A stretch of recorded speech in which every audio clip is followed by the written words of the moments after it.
हमारा हृदय यानी कि दिल एक मस्कुलर अंग है जो दिन में 1 लाख बार धड़कता है। हमारा दिल छाती के बाईं ओर होता है, जो कि 24 घंटों में पूरे शरीर में 5000 गैलन रक्त पंप करता है। हृदय का मुख्य कार्य हमारे टिश्यू को ऑक्सीजन और पोषक तत्वों की आपूर्ति करना है। अगर यह अंग अपने काम को पूरा करने में विफल रहता है, तो इसका परिणाम जीवन के लिए खतरा भी साबित हो सकता है। आइए हार्ट अटैक के बारे में विस्तार से जानते हैं। इन 5 तरीकों से रखे ख्याल लापरवाही बरती तो हो सकते। मेडिकल की भाषा में कहें तो हार्ट अटैक को मायोकार्डियल इंफॉक्शन के रूप में जाना जाता है। मायो शब्द का अर्थ है मांसपेशी, जबकि कार्डियल हृदय को दर्शाता है। वहीं दूसरी ओर इंफॉक्शन अपर्याप्त रक्त आपूर्ति के कारण टिश्यू के नष्ट होने को संदर्भित करता है। टिश्यू के नष्ट होने से हृदय की मांसपेशियों को लंबे समय तक नुकसान पहुंच सकता है।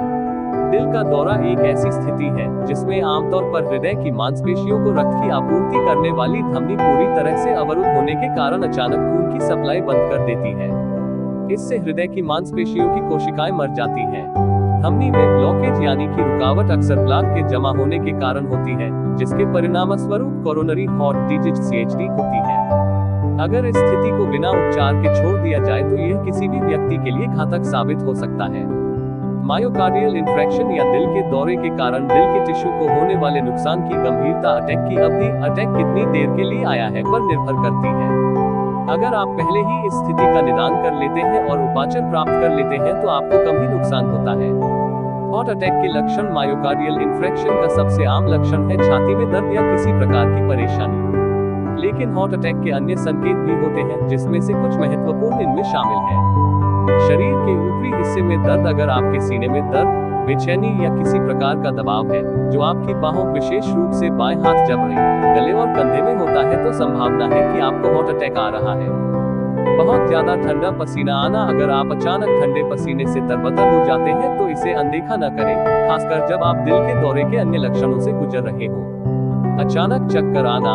खाली पेट से लेकर डिहाइड्रेशन तक बहुत सारी चीजें ऐसी हैं जिसके कारण चक्कर आ जाते हैं या आपको अपना सिर थोड़ा भारी भारी सा लगने लगता है।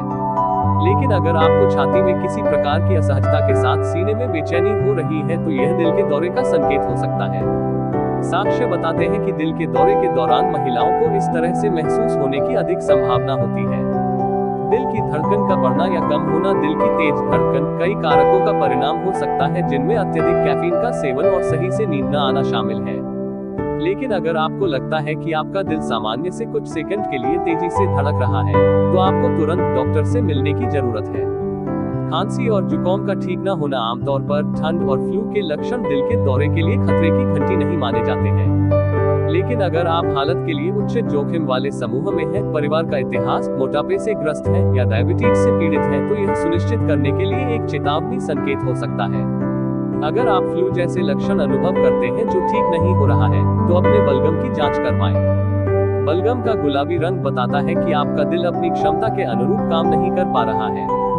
यही कारण है कि रक्त फेफड़ों में वापस जा रहा है। मायोकार्डियल इंफॉक्शन के लक्षण। 1. सीने में दर्द को एंजाइना या सीने के ठीक बीच में होने वाली बेचैनी के रूप में भी जाना जाता है। आपको सीने पर भारी भारी जैसा महसूस होगा, साथ ही आपको दबाव, दर्द, जलन, सुन्नपन जैसा भी महसूस हो सकता है, जो कुछ मिनटों से लेकर ज्यादा वक्त तक रह सकता है। लोग कभी कभी इसे अपच या गैस भी समझ लेते हैं। 2.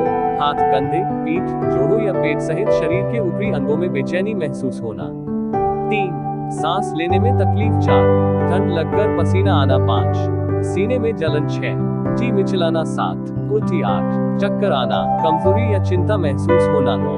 दिल की धड़कन का बढ़ना घटना। अगर आपको ऊपर लिखे लक्षणों में से कोई भी लक्षण 5 मिनट से अधिक समय तक महसूस होता है, तो तुरंत अस्पताल के आपातकालीन विभाग में जाकर दिखाएं। मायोकार्डियल इंफॉक्शन या दिल का दौरा पड़ने का पहला कारण है प्लाक बनने से धमनियों में ऑक्सीजन की रुकावट।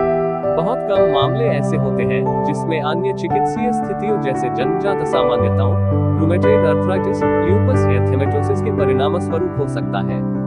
यह कोकीन या अन्य नशीली दवाओं या फिर मादक पदार्थों के सेवन से भी हो सकता है। किसी व्यक्ति को दिल का दौरा तब पड़ता है जब रक्त के थक्के के कारण उसकी कोरोनरी धमनी में ऑक्सीजन की सप्लाई में रुकावट पैदा होती है। कोरोनरी धमनी के अंदर ये रक्त का थक्का रक्त वाहिकाओं में प्लाक जमने के कारण होता है, जिससे रक्त का प्रवाह बहुत धीमा हो जाता है। अगर ऑक्सीजन कम मात्रा में पहुंचती है तो रक्त का थक्का बने बिना भी दिल का दौरा पड़ सकता है। दिल के दौरे के लक्षण और जीवित रहने की संभावना कोरोनरी धमनी में होने वाली रुकावट के आधार पर निर्भर करती है।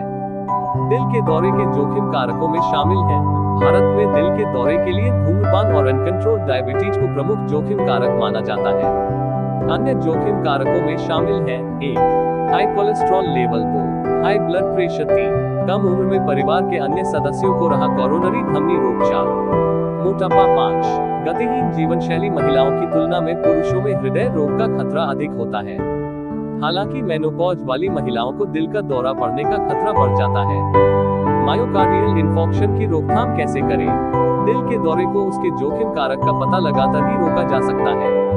आपको ध्यान देना चाहिए कि आप कहीं किसी कोरोनरी धमनी की बीमारी से तो ग्रस्त नहीं हैं। इसके अलावा धूम्रपान से बचें, अपना वजन कंट्रोल करें, कोलेस्ट्रॉल लेवल को दुरुस्त बनाए रखें, एक्सरसाइज करें, नमक के सेवन का ख्याल रखें और अपनी दवाएं नियमित रूप से खाते रहें।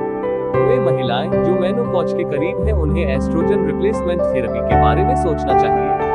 अगर बात करें तो दिल का दौरा पड़े, ऐसा मौका आने से पहले डॉक्टर्स का सुझाव लें। E, C, G, chest x-ray, blood test में complete body screening test, echocardiogram, angiogram, cardiac C, T, PM, RI इत्यादि के जरिए रोग निर्णय करना आज के समय में बहुत ही आसान है। दिल का दौरा पड़ने पर उपचार तुरंत शुरू हो जाता है, क्योंकि डॉक्टर का लक्ष्य आपकी हृदय की मांसपेशियों को और अधिक नुकसान होने से बचाना होता है। उपचार प्रक्रिया में शामिल चीजें हैं। 1. दवाएं। ये दवाएं धमनी में बनने वाले रक्त के थक्कों को खोलने में मदद करती हैं और प्लेटलेट्स को प्लाक बनने वाली जगह पर जमा होने से बचाती हैं। इतना ही नहीं, ये दवाएं प्लेटलेट्स को भी स्टेबल रखने के साथ साथ आगे होने वाली क्षति को रोकती हैं। दिल का दौरा पड़ने के 30 मिनट भीतर ही ये दवाएं दी जाती हैं ताकि हृदय की मांसपेशियों के नुकसान को कम किया जा सके। इन दवाओं में शामिल हैं एस्पिरिन, स्टैटिन, हेपरिन, एंटीप्लेटलेट दवाएं, थ्रोम्बोलाइटिक्स। दिल का दौरा पड़ने के बाद दी जाने वाली अन्य दवाएं आपके दिल पर पड़ने वाले दबाव को कम करती हैं, रक्त वाहिकाओं को फैलाती हैं, दर्द को कम करने में मदद करती हैं। 2. Interventional procedure. दिल का दौरा पड़ने के बाद आपके दिल की स्थिति, धमनियों और हुए नुकसान का पता लगाने के लिए कार्डियक कैथेटराइजेशन का प्रयोग किया जा सकता है।